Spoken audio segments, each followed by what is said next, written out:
the Jets, I mean, this would be, I guess, their dream scenario that Darnold would drop in their lap at 3, but Barkley, I mean, Barkley said he grew up wanting to be a Jet. I'm wondering if there would be any enticement at all, despite all of the draft capital they used to move up to 3, that they'd go Barkley over Darnold in this position.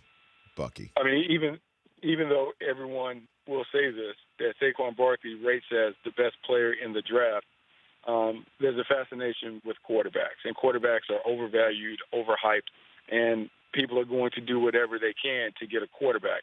The New York Jets haven't had a legitimate quarterback take snaps since Chad Pennington. And so it's time for them to get a quarterback so they can build their team around the strengths of the quarterback. And so if you're sitting at 3 and Sam Darnold is there, I think despite your love and affinity for Saquon Barkley, you have to take Darnold.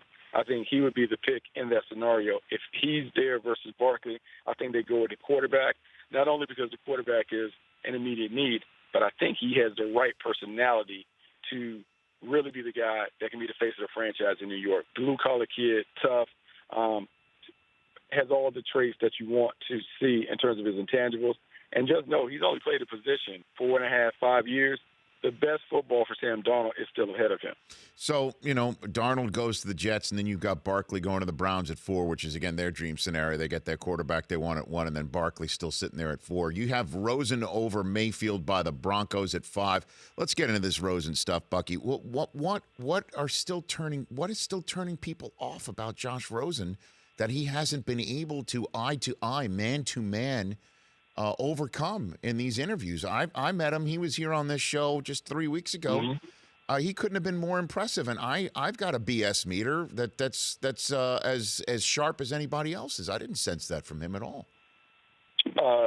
Rich, in the end, people are scared of what they don't know. They're scared that because the kid comes from a level of affluence, a level of exposure that most people haven't been exposed to, they're scared on what he could be.